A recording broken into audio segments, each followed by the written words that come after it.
Deuteronomio 4. Unya miingon si Moises sa katawhan, pagmatngon kamo sa tanang sugo nga gitudlo ko kaninyo, ug tumana kini aron kamo magpabiling buhi, ug makasulod ug makapanag-iya sa yuta nga gihatag kaninyo sa Ginoo, ang Dios sa inyong katigulangan. Ayaw dugangi o kuhai ang gisugo ko kaninyo.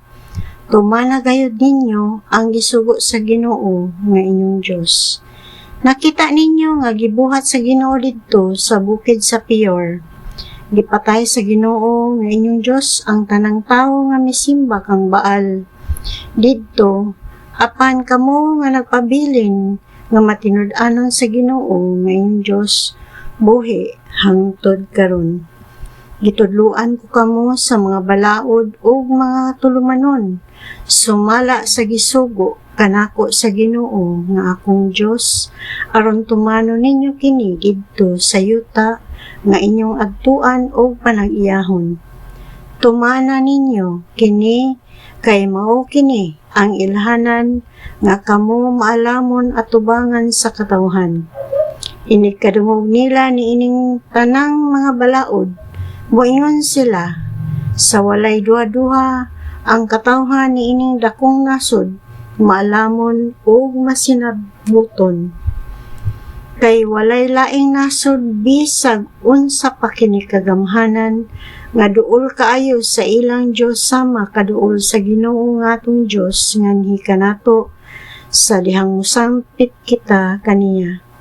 Ug unsa mang nasura bisag unsa pa kini kagamhanan, ang may mga balaod o mga tulumanon nga matarong ingon niining tanang balaod nga gihatag ko kaninyo niining adlaw. Busa pagmatngon gayud kamo aron dili kamo mahikalimot sa mga butang nga inyong nakita ug magpabilin kini sa inyong kasing-kasing sa tibuok ninyong kinabuhi. Isa-isay sa inyong mga anak ug mga apo ang nahitabo sa adlaw nga mitindog kamo at tubangan sa Ginoo nga inyong Dios didto sa Sinai ug miingon kanako ang Ginoo.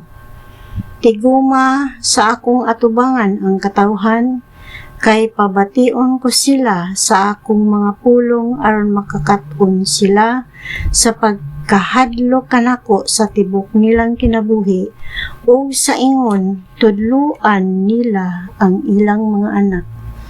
Unya miduol o mitindog kamo sa tiilan sa bukid samtang nagdilaab sa kalayo ang bukid o naputos kini sa kangit-ngit. Unya gikan sa taliwala sa kalayo misulti kaninyo ang Ginoo ug nabati ninyo ang iyang tingog apan wala kamoy nakita. O gipahayag niya kaninyo ang iyang kasabutan o gisugo kamo niya sa pagtuman niini sa ato pa sa napulo kasugo nga gisulat niya sa duha ka papan nga bato. Unya gisugo ako sa Ginoo sa pagtudlo kaninyo sa mga balaod o sa mga tulumanon aron tumano ninyo kini didto sa yuta nga inyong sulungon o panag-iyahon. Wala kamoy nakita sa dihang misulti kaninyo ang Ginoo gikan sa taliwala sa kalayo didto sa Sinai. Busa pagmatngon gayud kamo sa inyong kaugalingon. Ayaw kamo paghimog mga larawan nga inyong simbahon. Larawan sa bisan unsang dagway sa lalaki o sa babae, sa bisag unsang mananap o langgam, o hayop nga nagkamang o isda. Ayaw ninyog simbaha ang adlaw, ang bulan, o ang mga bituon, mga butang nga gigahin sa Ginoo, nga inyong Dios alang sa tanang katawhan sa kalibutan. Apan gikuha kamo sa Ginoo gikan sa hudno nga mao ang Ehipto aron mahimong katawhan sa Dios hangtod karon. Apan nasuko kanako ang Ginoo tungod kaninyo, ug nanungpa siya nga dili ako makatabok sa Jordan ug dili ako makaabot sa tamunok nga yuta nga gihatag kaninyo sa Ginoo nga inyong Dios ingon nga inyong panulundon. Kay kinahanglan anhi ako mamatay niining yuta o dili mo labang sa Jordan. Apan kamo makalabang sa Jordan o makapanag-iya ni anang tabunok nga yuta. Pagmatngon kamo nga dili ninyo hikalimtan ang kasabutan sa Ginoo nga inyong Dios nga gihimo niya uban kaninyo. Ayaw kamo paghimog mga kinulit nga larawan sa dagway sa bisan unsa nga gidili sa Ginoo nga inyong Dios. Kay ang Ginoo nga inyong Dios sama sa kalayo nga nagmuugdaw. Dios siya nga igihan. Bisan og mga anak na kamo og mga anak na usab ang inyong mga anak og matigulang na kamo didto niadtong yutaa, ayaw kamo pagbinuang pinagi sa paghimog kinulit nga larawan sa bisan unsang dagway. Ayaw pagbuhat og daotan at tubangan sa Ginoo nga inyong Dios aron dili mahagit ang iyang kasuko. Sangpiton ko ang langit ug ang yuta pagsaksi bato kaninyo niining adlaw nga kun buhaton ninyo kini mga matay kamo pagdali didto sa yuta nga inyong adtuan tabok sa Jordan. O patibulaagon kamo sa Ginoo taliwala sa ubang katawhan ug jutay lamang ang mahibilin kaninyo didto sa kanasuran diin adto kamo abuga sa Ginoo. Didto mag-alagad kamo sa mga Diyos nga kahoy ug bato nga binuhat sa tawo. Dili sila makakita o makadungog o makakaon o makasimhot. Apan didto mangita kamo sa Ginoo nga inyong Dios ug makit-an ninyo siya kun mangita kamo kaniya sa bug-os ninyong kasing-kasing. Kung anaa na kamo sa kagulanan ug maabot kaninyo kining mga butanga sa kaulahian nga panahon, mubalik kamo sa Ginoo nga inyong Dios ug mutuman sa iyang mando. Kay ang Ginoo nga inyong Dios maluluy-on. Dili kamo niya pakyason o laglagon. Dili niya hikalimtan ang kasabutan nga iyang gipanumpaan uban sa inyong katigulangan. Pakisayod kamo karon bahin sa panahon nga nangagi sa wala pa kamo mga tawo ug sa panahon sukad buhata sa Dios ang tawo. Pangutana sa tibok kalibutan kun sukad masukad may dako bang butang nga nahitabo o gikabalita nga sama niini.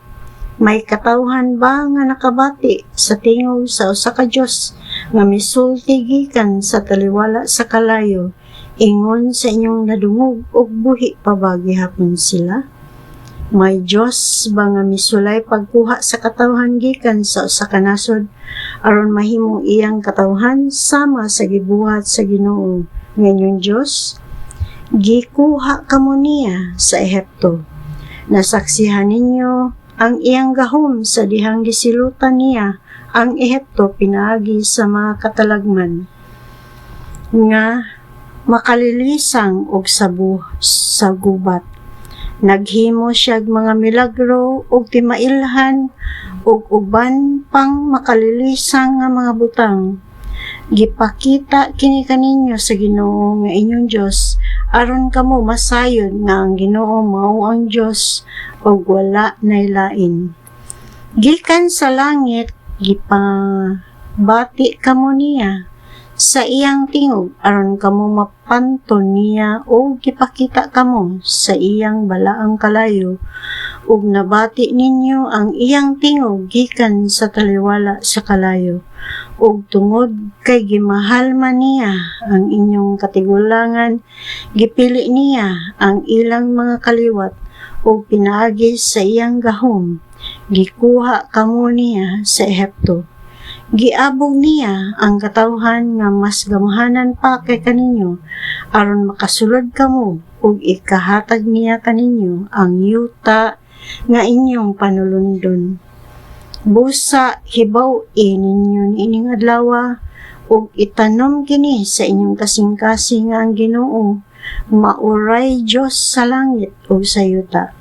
Busa tumana ang iyang mga balaod ug kasuguan nga gisugo ko kaninyo niining adlaw aron nga walay dawtang mahitabo kaninyo ug sa inyong mga anak ug mabuhi kamo dugay sa yuta nga iyang gihatag kaninyo hangtod sa kahangturan. Unya gilain ni Moises ang tulo ka syudad diha sa silangang bahin sa suba sa Jordan aron mahimong dalangpanan sa taong makapatay sa iyang isig ka Israelita nga dili tinuyo o dili niya kaaway. Kung madungop siya sa usa niining mga syudara, maluwas siya.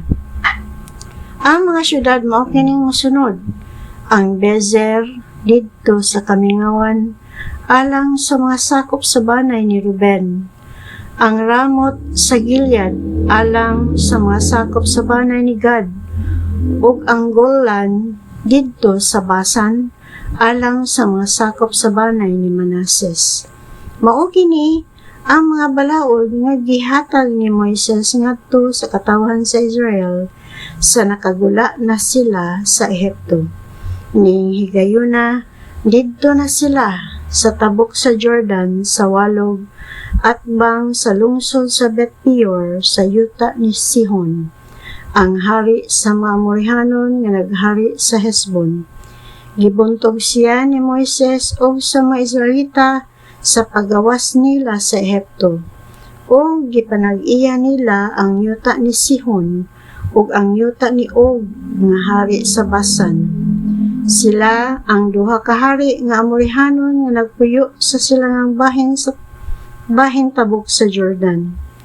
Gikan sa Aroer nga anaa sa laplin sa suba sa Arnon hangtod sa bukid sa Sion, sa ato pa Hermon, lakip sa tibok Araba sa silangang bahin sa Jordan hangtod sa dagat nga patay sa tilan sa bukid sa Pisga.